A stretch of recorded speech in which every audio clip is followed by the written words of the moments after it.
আসসালামু আলাইকুম। Hello everyone, স্বাগতম আরেকটি নতুন ভিডিওতে। This is explained.bd where cinema makes sense, যেখানে শুধু গল্প বলা হয় না, বিশ্লেষণ করা হয় সিনেমার না বলা গল্প, প্রতিটি চরিত্রের মনস্তত্ত্ব।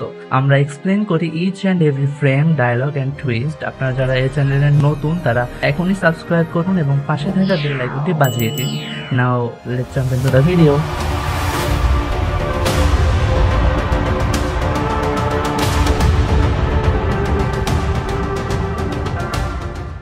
আমাদের আজকের আয়োজন স্প্যানিশ সিরিজ দ্য গার্ডেনার, যার অরিজিনাল টাইটেল এল হার্ডিনেরো। এটি 2025 সালে রিলিজ হওয়া স্প্যানিশ রোমান্টিক থ্রিলার সিরিজ যা নেটফ্লিক্সে স্ট্রিমিং হচ্ছে।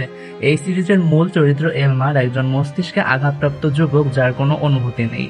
তার মা লা চিনা হুরাদো একটি নার্সারি চালান, যা আসলে একটি রূপক শব্দ মাত্র। গার্ডেন অর্থাৎ বাগান। বাগান মানেই আমরা বুঝি সবুজ শ্যামল একটি জায়গা যেখানে গাছে গাছে ফুল ফুটে থাকে থোকায় থোকায়।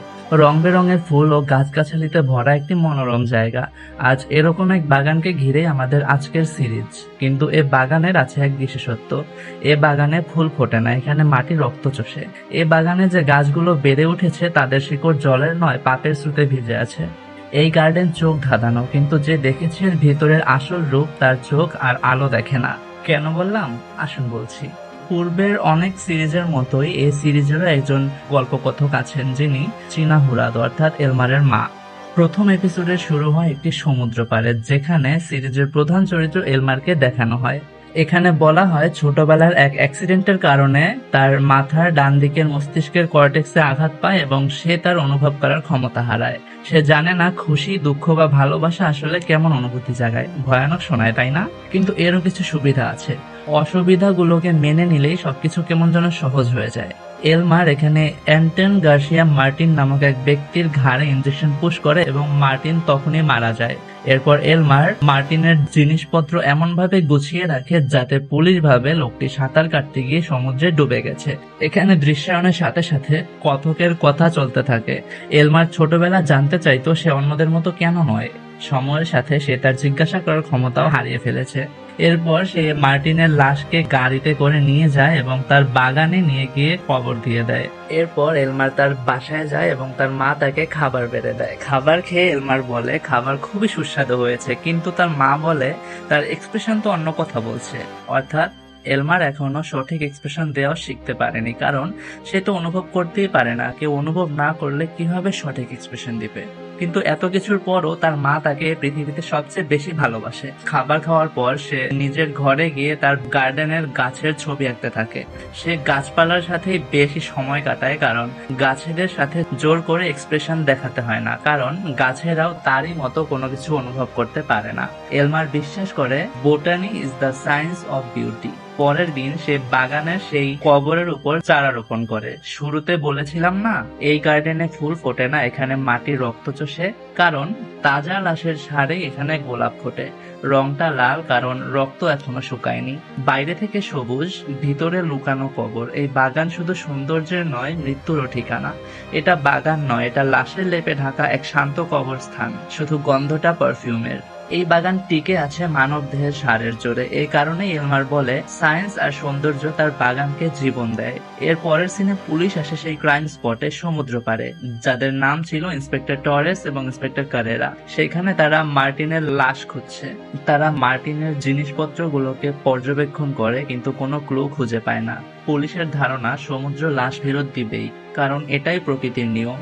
তারা অপেক্ষা করার সিদ্ধান্ত নেয়। তবে ইন্সপেক্টর কারেরার কাছে সবকিছু কেমন অদ্ভুত লাগে, কারণ সবকিছুই কেমন যেন গোছানো। ঠিক তখনই মার্টিনের স্ত্রী আসেন। পুলিশ তার সাথে কথা বলে। পুলিশ তাকে জানায় তাদের কাছে আপাতত কোনো পোক্ত খবর নেই। এরপর ইন্সপেক্টর টরেস মার্টিনের গাড়ি চেক করতে যায়। এদিকে কারেরাকে মার্টিনের স্ত্রী জানায় সন্ধ্যায় সাঁতার কাটা তার স্বামীর ডেইলি রুটিন ছিল। পরের দিন মার্টিনের স্ত্রী আসে মিসেস হুরাদোর গ্রিন হাউসে। তিনি চিনা হুরাদোকে জানান তার স্বামী নিখোঁজ এবং পুলিশ তাকে খুঁজছে। এরপর সে জানতে চায় তার স্বামী ফেরত আসবে না তো। অর্থাৎ তিনি নিজেই তার স্বামীকে মারার জন্য চীনা হুরাদোকে হায়ার করেছিলেন, কারণ তার স্বামী ছিল একটা জানোয়ার। তার স্বামী তাকে ও তার সন্তানকে প্রচুর মারধর করত। মিসেস হুরাদো আশ্বাস দেন সে এবং তার সন্তান এখন সেফ থাকবে। এরপর সে চীনা হুরাদোকে তার পাওনা দিয়ে সেখান থেকে চলে আসেন। এদিকে চীনা তার সকল অবৈধ আয়কে জমা করতে থাকে, কারণ সে তার নিজের বাড়ি মেক্সিকো যেতে চায়, আর এজন্যই সে মানুষ মারার ব্যবসা শুরু করেছিল, যার একমাত্র হাতিয়ার তার গার্ডেন। পরের সিনে এলমার তার গার্ডেনের ফটো অ্যালবাম তৈরি করছিল, আর তখনই হঠাৎ তার মাথা ঘুরে যায়। সে সবকিছু ঘোলাটে দেখতে থাকে। সে বুঝে ওঠে না এসব কেন হচ্ছে। কিছুক্ষণ বাদে সবকিছু স্বাভাবিক হয়ে যায়। রাতে এলমারের মা তাকে জিজ্ঞাসা করে তার গার্ডেন অফ দ্য ইয়ারের প্রস্তুতি কেমন চলছে। এলমার বলে ভালো। ঠিক তখনই তার মা তাকে তার স্পিচের ব্যাপারে বলে। এলমার তার মাকে স্পিচ দিতে বলে, কিন্তু গার্ডেন তো এলমারের, তার মা কেন স্পিচ দিবে? মোদ্দা কথা হচ্ছে এলমার তো কোনো কিছু ফিল করতেই জানে না, সে স্পিচ দিবে কিভাবে? এরপর তার মা তাকে কিছু আইডিয়া দেয়। সে গাছপালার ব্যাপারে বিশদ জ্ঞান রাখে, সে সেগুলোই তাকে স্পিচে বলতে বলে। এরপর তার মা তাকে অ্যালবাম থেকে একটি ছবি বের করতে বলে, যেখানে তার মা তাদের মেক্সিকোর বাড়ির সামনে দাঁড়িয়ে আছে। তখন এলমার জানতে চায় তারা মেক্সিকো কবে যাবে। তার মা বলে খুব শীঘ্রই যাবে, যখন উপযুক্ত টাকা জমা হয়ে যাবে তখনই। এতে এলমার বলে এভাবে চলতে থাকলে কখনোই হবে না। তার মা তাকে বোঝাতে চায় এভাবে বলতে হয় না এলমার, সে তো চেষ্টা করছেই। এরপর এলমার তার মাকে সরি বলে, মন থেকে নয়, শুধু মুখ থেকেই। এরপর তার মা খাবার বানাতে যায়। পরের দিন সাবেলা কস্তেরা নামক এক মহিলা আসেন মিসেস হুরাদোর গ্রিন হাউসে। তিনি এখানে একটা মেয়েকে গুম করার চুক্তি করতে এসেছেন, কারণ তার ধারণা 8 মাস আগে সেই মেয়ের কারণেই তার ছেলে মারা গেছে। সেই মেয়ে ছিল তার ছেলের এক্স গার্লফ্রেন্ড, যার নাম ভায়োলেটা। সে একজন কিন্ডারগার্টেন স্কুল টিচার।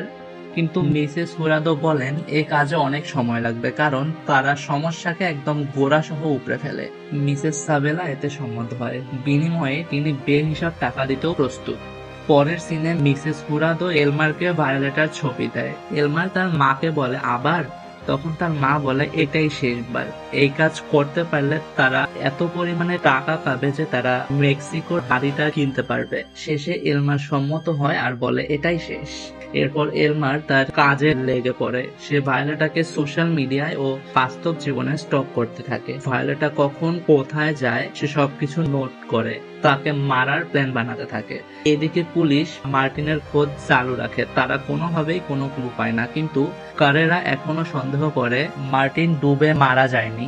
তারা আবারও ক্রাইম স্পটে যায়। তারা একের পর এক সম্ভাবনা অনুমান করতে থাকে। তখনই তারা এক সার্ফারের সাথে কথা বলে। সে বলে সেদিন রাতে সে মার্টিনকে দেখেছিল, কিন্তু সে স্পষ্ট দেখেনি যে মার্টিন পানিতে ঝাঁপ দিয়েছে। টরেস তখন বলে মার্টিন যদি পানিতে না নেমে থাকে তাহলে কি হয়েছিল সেদিন? তার সাথে তো কেউ ছিল না, তাহলে সে কোথায় উধাও হয়ে গেল? পরের সিন শিফট হয় গার্ডেন অফ দ্য ইয়ারের নমিনেশন ইভেন্টে। তখনই এলমার একটু অসুস্থ বোধ করে আবারও। সে সেখান থেকে বেরিয়ে আসে আর রাস্তায় সে অজ্ঞান হয়ে যায়। ঠিক তখনই তাকে সাহায্য করতে এগিয়ে আসে ভায়োলেটা। এলমার একটু সুস্থ হওয়ার পর তারা একটি ক্যাফেতে যায়, কারণ এই মুহূর্তে এলমারের বডির সুগার দরকার। এখানে আমরা দেখতে পাই অনুভূতিহীন এলমার ভায়োলেটার প্রতি অ্যাট্রাক্টেড হয়, কিন্তু কিভাবে সম্ভব? এলমার প্রথমবার হাসে।